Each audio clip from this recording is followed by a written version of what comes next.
انہوں نے وہاں مختلف اپرچونٹیز کا جائزہ لیا. پھر ایک بہت بڑا اہم مقصد تھا کہ جو امریکن میڈیا ہے، ورلڈ میڈیا ہے، اس کے ساتھ پرائم منسٹر آف پاکستان براہ راست انٹریکٹ کریں اور پاکستان اور مسئلہ کشمیر کو بیان کریں. اب آپ دیکھیں کہ ہمیں بظاہر فوری طور پر تو اس طرح کے جو ملاقاتیں ان کا کوئی نتیجہ سامنے نہیں آتا، لیکن جیسے جیسے پاکستان نے کیس پیش کیا، اپنے دلائل پیش کیے، اس کے بعد کل دیکھیں آپ کہ نیو یارک ٹائمز جو ہے اس میں ایڈیٹوریل آتا ہے کہ اب جو ہے یونائٹڈ نیشنز زیادہ دیر مقبوضہ کشمیر کو، مسئلہ کشمیر کو اگنور نہیں کر سکتا. یعنی اس ایڈوکیسی کے نتیجے میں جو بین الاقوامی میڈیا ہے وہ پاکستان کی بات کر رہا ہے. پھر جو سب سے ان کا ایک جو پیک تھی، اس کی نقطہ عروج جسے کہا جاتا ہے، وہ تقریر تھی. اب اس تقریر میں جس طرح سے انہوں نے کشمیر کا ذکر کیا، جس طرح سے اسلاموفوبیا کا ذکر کیا، جس طرح سے انہوں نے جو دہشت گردی کے ساتھ پاکستان کو اور عالم اسلام کو جوڑا جاتا ہے، ان سب چیزوں پہ بات کی. اب اس تقریر کی جو پذیرائی ہوئی ہے دنیا میں وہ جو ہے وہ غیر معمولی ہے. اب بالکل طارق آپ نے بالکل پذیرائی کی بات کی. اسی گفتگو کو لے کر میں دراصل انوار ہاشمی صاحب کی طرف جانا چاہتا ہوں. انوار صاحب یہ بتائیے، کیونکہ دیکھیں اس پریس کانفرنس میں جو انہوں نے اقوام متحدہ میں وزیر اعظم پاکستان نے کی تھی، اس میں ایک جملہ تھا ان کا، اس میں تھوڑے سے مایوس سے نظر آئے تھے اقوام عالم سے. اور آپ کو پتا ہے کہ وزیر اعظم پاکستان بہت کھلی ڈلی گفتگو کرتے ہیں، کوئی لگی لپٹی نہیں رکھتے، بالکل اسٹریٹ فارورڈ بات کرنے کے وہ آدمی ہیں ہر معاملے میں. تو انہوں نے بہت ساری باتوں کا جو ایشیا سوسائٹی میں خطاب کیا، وہاں بھی انہوں نے بہت ساری باتوں کا برملا اعتراف بھی کیا. آپ سمجھتے ہیں کہ واقعی اقوام عالم نے کوئی پازیٹیو سگنل دیا ہے وزیر اعظم کو مسئلہ کشمیر کے حوالے سے؟ اطلاعات تو یہ تھی کہ کوئی زیادہ کوئی پازیٹیو چیز سامنے نہیں آئی ہے ابھی تک یہ چیز ہے.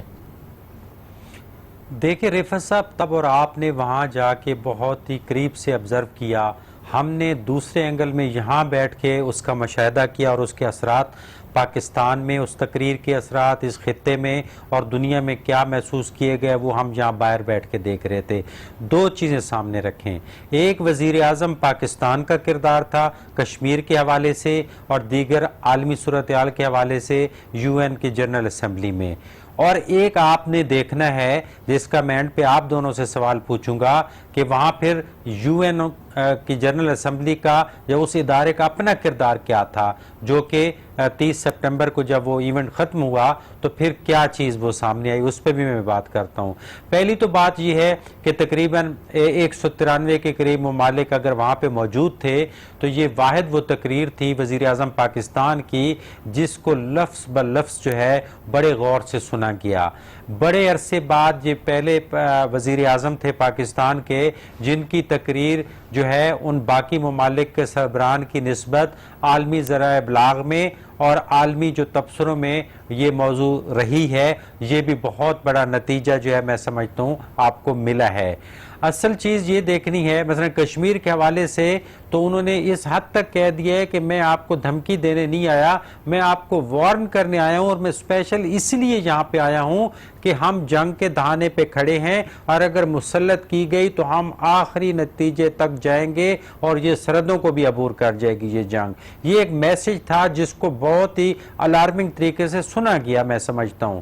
اصل ایشو یہ ہے، میں مختصر کرتا ہوں کہ طارق صاحب اور آپ بتانا پسند کریں گے کہ چلو ہم تو کوئی وہاں قرارداد بھی پیش نہیں کر سکے، مقدمہ بہت خوبصورتی سے پیش کیا گیا، اور کیا یو این او کی جنرل اسمبلی کا جو وائنڈ اپ اعلامیہ جاری ہوتا ہے پوری دنیا کے جو ایشوز اٹھائے گئے تھے، کیا اس کی کسی ایک لائن میں کشمیر کا ذکر کیا گیا ہے؟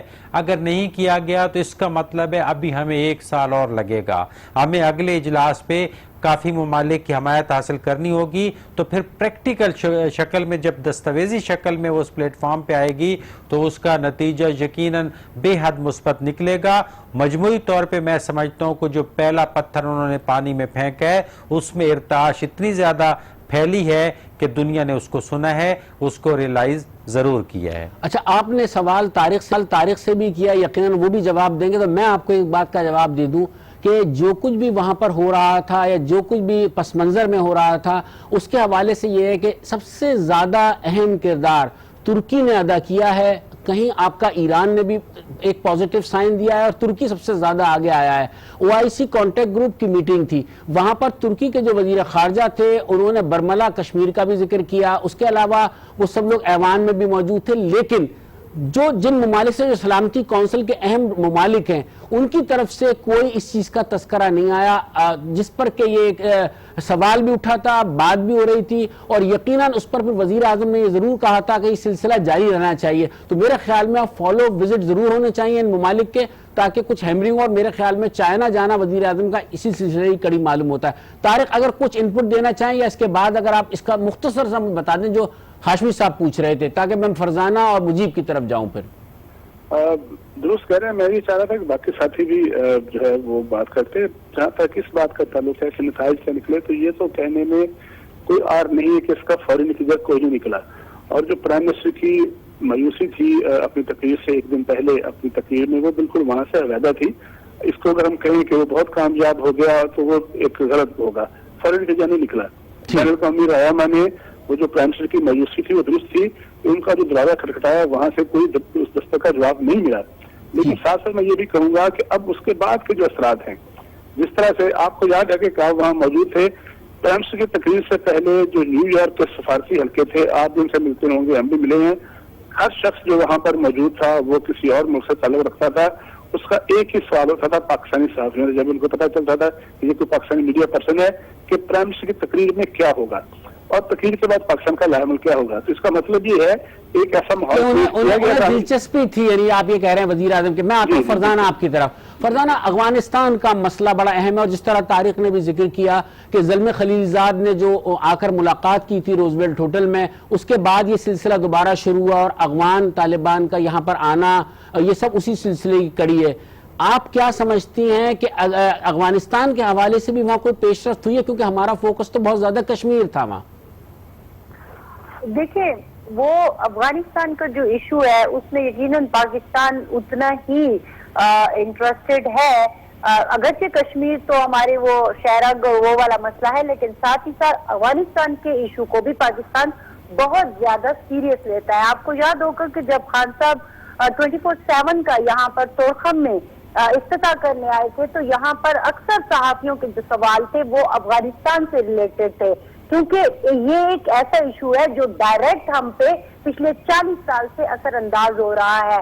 تو میرا خیال میں خان صاحب نے اس وقت بھی بڑے ایک ارادے سے کہا تھا کہ ہاں میں وہاں جاؤں گا اور اس ایشو پر ضرور بات کروں گا، اور انہوں نے یقیناً اس پہ کیا بھی، جس کے بارے میں کل جب میں پوچھ رہی تھی چرچ صاحب سے، تو انہوں نے بھی کہا کہ بالکل یہ سارے وہاں پہ ہی ملاقاتیں ہوئی، جس کا آج ہمیں ریزلٹ یہاں پر دکھ رہا ہے. لیکن جیسا کہ ہم کشمیر کی بات کر رہے ہیں کہ ہر ایک چیز کا ریزلٹ فوری طور پر کبھی بھی نہیں دکھتا، اور یہ تو ایسے پیچیدہ ایشو ہے جو کہ سالہ سال سے، مطلب آپ دیکھیں نا 6 ڈیکیڈ 7 ڈیکیڈ سے ایک چیز چل رہی ہے. بالکل سیم ایشو جو ہے وہ افغانستان کا بھی ہے. اب ایسے نہیں ہے کہ وہ آ گیا ہے ایک وفد یہاں پر اور وہ بات ہو گئی ہے، زلمے خلیلزاد موجود ہے، معاملات ہو رہے ہیں، لیکن ریزلٹ بہت آہستہ نکلیں گے، کیونکہ یہ بہت پیچیدہ ایشو ہے، ان کے بڑی کڑی شرائط ہے. اسی طرح اگر کل جیسے میں ذکر کر رہی تھی کہ فوری طور پر جو افغان حکومت کا کابل سے امپیکٹ ریئیکشن آیا، حالانکہ ابھی تو وہاں پہ جو ریزلٹ پوری طرح سے اناؤنس بھی نہیں ہوا، لیکن جو مضبوط 2 کینڈیڈیٹ ہیں ان دونوں کو اگر ہم دیکھیں تو وہ دونوں اس چیز پر ہمیں ہمیشہ ایک قسم کی شکایتی لہجہ اپناتے ہوئے نظر آتے ہیں کہ پاکستان کیوں کریڈٹ لینا چاہتا ہے اس ساری چیز کا. ظاہر ہے بے اعتمادی بھی ہے، شک و شبہات بھی ہے، کئی مسئلے ہیں، وہ 40 سال کی جنگ ہے. تو میں سمجھتی ہوں کہ انیشیٹو لیے جا رہے ہیں. خان صاحب تو خاص طور پر اسی، آپ کو یاد ہوگا کہ ان پر لیبل بھی اسی وجہ سے لگا تھا طالبان خان کا، کہ وہ صرف ان کی جو ایک اچھی بات تھی وہ یہ چاہتے تھے کہ دیکھیں کبھی بھی جنگ سے مسئلے حل نہیں ہوتے، ہمیں مذاکرات سے مسئلے حل کرنے چاہیے، اور وہ دونوں ایشوز پر بہت بہترین طریقے سے، اور میرے خیال میں اسی سلسلے کی ایک کڑی ہے کہ اس بات چیت کا آغاز ہوا ہے. مجھے میں آپ کی طرف آتا ہوں. بات یہ تھی کہ اب بلوچستان کا ذکر جب آتا ہے تو پھر سی پیک کا حوالہ ضرور آتا ہے. ہم گو کہ کشمیر پہ بہت فوکس کیے ہوئے تھے، لیکن پس منظر میں سی پیک بھی کہیں نہ کہیں تھا. آپ سمجھتے ہیں کہ اس دورے سے پہلے بھی اور اس دورے کے بعد بھی سی پیک پہ بھی کوئی اثرات مرتب ہوں گے؟ کیونکہ کہا یہی جا رہا ہے حزب اختلاف کی طرف سے، ایسے بیانات آ رہے ہیں کہ وہ پس منظر میں چلا گیا. کہیں لگتا ہے آپ کو ایسا؟ رفت صاحب، کام تو سی پیک پہ چل رہا ہے، مگر وہ تیزی، وہ جوش و خروش اب نظر نہیں آ رہا. اور اس کے بہت سے محرکات ہو سکتے ہیں، لیکن اگر یہ سی پیک کسی کی آنکھ میں کھٹک رہا تھا تو سب سے زیادہ امریکہ ہی تھا. اس کے بعد افغانستان، انڈیا، ایران سبھی سے متاثر ہوں گے. اس لیے کسی کے لیے بھی یہ سود مند نہیں ہے. اس کو کامیاب ہوتا ہوا کوئی بھی نہیں دیکھنا چاہتا، اور اسی وجہ سے ہمیں یکے بعد دیگرے کسی نہ کسی مسائل میں الجھاتا جا رہا ہے. پہلے ہمیں افغانستان کے مسئلے سے ہم فارغ نہیں ہو رہے تھے، اب ہماری کشمیر کا مسئلہ ہمارے لیے کھڑا کر دیا گیا. دوسری طرف ایران کی طرف جو ہے وہ سرحد پار دہشت گردی کا عنصر ہے، کیونکہ مکران کے علاقے اس سے ملتے ہیں. جتنی بڑی بڑی وارداتیں ہوئی ہیں وہ بھی کہیں نہ کہیں ان کی بھی اگر انوالومنٹ اس ہے. میں سی پیک کا معاملہ سلو ہوتا ہے تو آپ نہیں سمجھتے کہ ہمارے چین کے ساتھ تعلقات بھی متاثر ہو سکتے ہیں؟ چین تو نے جس طرح ہمارا ساتھ دیا ہے اور جس طرح پاکستان کا ہر معاملے میں وہ آگے آیا ہے، تو اس میں کہیں چین کو شکایت ہم سے نہیں ہو سکتی؟ چین کو شاید اگر یہ تواتر کے ساتھ جاری رہے تو شاید شکایت ہو، لیکن شاید جغرافیائی لحاظ سے یا مصلحت کے لحاظ سے چین بھی اس تعطل یا سست روی پر خاموش ہے. ابھی تک اس کی جانب سے کچھ نہیں کہا گیا. البتہ یہ ضرور ہے کہ کام کہیں رک نہیں رہا، سلو ضرور ہے. وہ تیزی نہیں ہے جو ہم تصور کر رہے تھے کہ جس تیزی سے آگے بڑھے گا یہاں پہ انڈسٹریز لگیں گی، یہاں کام ہوگا، وہ کام نہیں ہو رہا. ایون جو ہم نے کہا تھا کہ یہاں پہ موٹر ویز بن جائیں گی وہ بھی اب تک نہیں بن پائیں. گوادر سے ڈیائی خان تک وہ بھی نہیں بن پائیں. اس لیے کام بہت سلو ہے، اور آگے چل کے اگر اسی طرح تواتر سے ہم امریکہ کی طرف تعلقات بہتر کرنے کے چکر میں رہیں گے تو کہیں نہ کہیں ہم کو چائنا سے تعلقات متاثر ہوتے ہوئے نظر آئیں. بالکل ٹھیک کہا آپ نے. یہ بات بڑی درست کہی کہ چین سے بھی ہمارے تعلقات متاثر، امریکہ کے ساتھ ہم بہت زیادہ دوستی کی طرف گئے. ناظرین وقت ہوا ہے یہاں پر ایک بریک کا، بریک کے بعد ہم واپس آئیں گے، ہمارے ساتھ رہیں.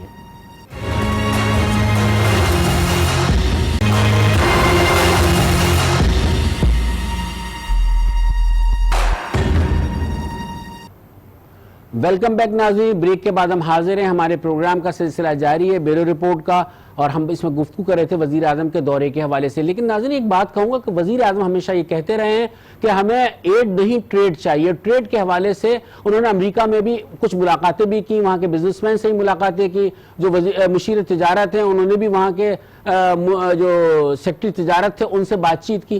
لیکن جو U S Pakistan chamber of commerce کے پریزیڈنٹ ہیں مبشر چودھری، ان سے میری وہاں نیو یارک میں بات ہوئی. انہوں نے بہت ساری چیز، جو وزیر اعظم سے ملنے کے لیے آئے تھے، انہیں بلایا تھا وزیر اعظم نے، انہوں نے کچھ مشورے بھی دیے. آئیے پہلے وہ گفتگو سنتے ہیں، اس کے بعد ہم آگے چلیں گے.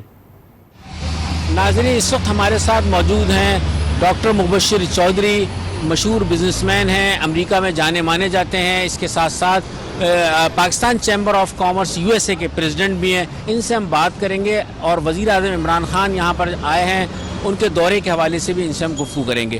بہت بہت شکریہ ڈاکٹر صاحب آج ٹی وی کے لیے وقت نکالنے کا. امریکہ میں لابنگ کی بڑی اہمیت ہے، اور اس طرف لابنگ کی کچھ کمی نظر آئی، کیا وجوہات؟ دیکھیں اس کی وجہ یہ ہے کہ ہمارے یہاں کے رہنے والے لوگوں نے بھی، اور پاکستان گورنمنٹ نے بھی، اور کسی بھی اینٹی نے اور پیک نے کبھی اس چیز کی ضرورت کو اہمیت نہیں دی کہ لابنگ کی کیا اہمیت ہو سکتی ہے.